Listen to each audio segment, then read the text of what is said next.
कहते हैं क्रिकेट संभावनाओं का खेल होता है, उसी तरह इलेक्शन भी पूरी तरह संभावनाओं के खेल पर ही निर्भर है। जरा सा चूक क्या हुई कि एक बहुत बड़ा जनाधार खिसक कर इस पाले से उस पाले में चला जाता है, उस पाले से इस पाले में चला आता है। आइए देखते हैं वो 5 ऐसे कौन से कारण हैं जिनकी वजह से कहा जा सकता है कि समाजवादी पार्टी उतरौला से अपना सीट गंवा सकती है।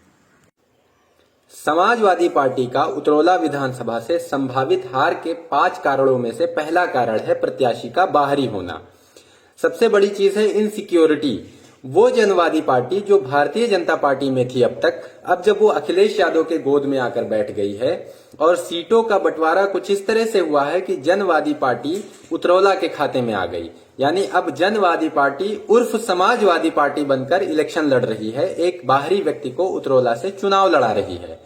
अब इनसिक्योरिटी ये है कि क्या कोई उतरौला का समाजवादी का नेता जो अब तक हसीब खान साहब के साथ है, वो इस बात की गारंटी नहीं ले रहा है कि इलेक्शन जीतने के बाद अगर गठबंधन का सूरत आया तो क्या जनवादी पार्टी समाजवादी के साथ अंत तक रह जाएगी या टूटकर वापस भाजपा में चली जाएगी।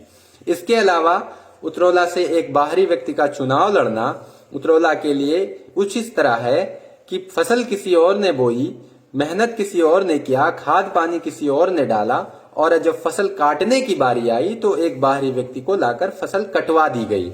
ये इनसिक्योरिटी है, ये असुरक्षा है जो उतरौला की आवाम में फैल रहा है और ये हार का पहला कारण बन सकता है। अब आते हैं दूसरे कारण की तरफ। दूसरा सबसे बड़ा कारण है रिचार्ज। जी हाँ दोस्तों, आप सही सुन रहे हैं। उतरौला में समाजवादी पार्टी के हार का दूसरा सबसे बड़ा कारण ये हो सकता है कि जब भी कोई समाजवादी का बड़ा लीडर, बड़ा नेता जो अच्छी छवि का नेता है, वो माननीय हसीब साहब से जुड़ना चाहता है तो उसके ऊपर एक तोहमत लगता है कि आप रिचार्ज हो गए हैं और इस छवि को समाजवादी पार्टी या माननीय हसीब साहब इसको धो नहीं पा रहे हैं। तो जिसकी वजह से कोई बड़ा लीडर, बड़ा नेता इनके साथ ठीक तरीके से खुलकर नहीं जुड़ रहा है और खुलकर ना जुड़ना सबसे बड़ा रीजन हो सकता है क्योंकि जो मेन सच्चा सिपाही है समाजवादी का, जब वो मैदान में नहीं आएगा, जब वो उसकी तरफ नहीं बढ़ेगा, जब हाथ नहीं बढ़ाएगा सहायता का, तो जाहिर बात है कि हार हो सकती है। तो ये सबसे बड़ा कारण है कि अपनी छवि को इन्हें मिटाना चाहिए। जो वो छवि है धनाढ्य वाली, जो बड़ी महंगी महंगी गाड़ियों वाली और जो सारी चीजों जिनका इन्होंने शुरू में ही इसका बड़ा प्रचार प्रसार किया था। इन्होंने कहा था कि जब मेरी सरकार आ जाएगी तो मैं सभी धर्मों के धार्मिक स्थलों का सुंदरीकरण कराऊंगा। इनका एक मैंने बैनर देखा हुआ है और पैसे के बारे में एक टीवी इंटरव्यू में भी इन्होंने कुछ कहा है। तो इस तरह इन्होंने पहले छवि बनाई कि मैं बहुत धनाढ्य हूं और फिर अब इस छवि को वो धो नहीं पा रहे हैं कि मैं आम इंसान हूं, आम जनता के बीच रहने वाला एक आम सा नागरिक हूं। इस छवि से वो बाहर नहीं आ पा रहे हैं। तो बहरहाल ये सबसे बड़ा कारण हो सकता है कि समाजवादी के सिपाही इनके साथ जुड़ नहीं रहे हैं। उतरौला के जो जमीनी स्तर के नेता हैं इनके साथ नहीं जुड़ पा रहे हैं। जुड़ने पर इल्जाम लगता है कि रिचार्ज हो गए हैं और अपने अस्तित्व पर इल्जाम लगाना किसी को भी स्वीकार नहीं है एक ऐसे व्यक्ति के लिए जो बाहरी है। ये सबसे बड़ा कारण हो सकता है हार का। कहते हैं जिस ओर जवानी चलती है उस ओर जमाना चलता है। जी हाँ, उतरौला विधानसभा में जवान वोटर की तादाद कहीं ज्यादा है और जवान जिस तरफ जाता है बुजुर्ग भी उसी तरफ खींचे चले आते हैं। साथ साथ ये भी देखा गया है कि जो लोग राजनीति को बहुत करीब से जानते हैं और जूम करके देखते हैं, उन्हें पता है कि हिंदू और मुस्लिम फैक्टर भी उतरौला की राजनीति में कहीं ना कहीं बहुत मायने रखता है।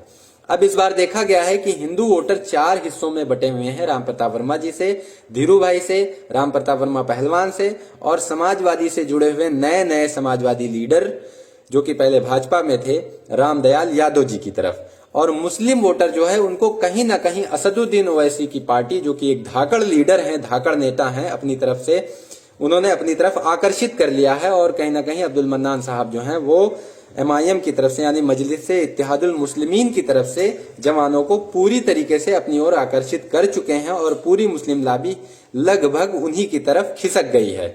तो ये सारे फैक्टर हैं जो दिखा रहे हैं कि समाजवादी पार्टी का कुछ खास यहाँ पर प्रभाव नहीं है।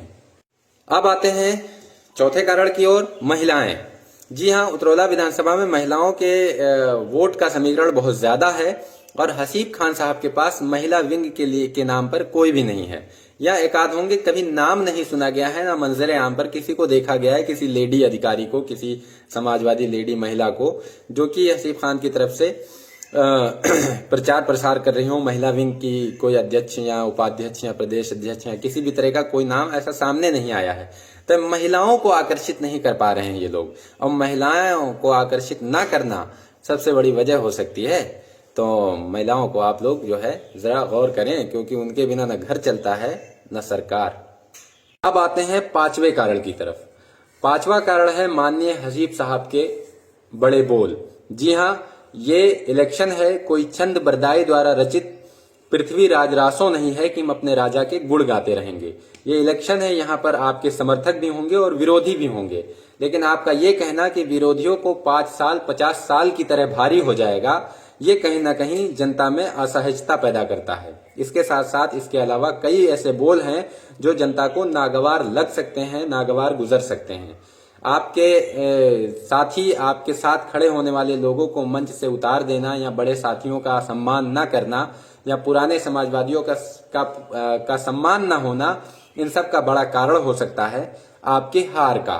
तो मैं चाहूंगा कि इसके अलावा भी जो कुछ वजह हैं आप लोग भी इस पर एनालिसिस करें और कमेंट में जवाब जरूर दें कि और कौन से कारण हैं जिसकी वजह से वो जीत सकता है।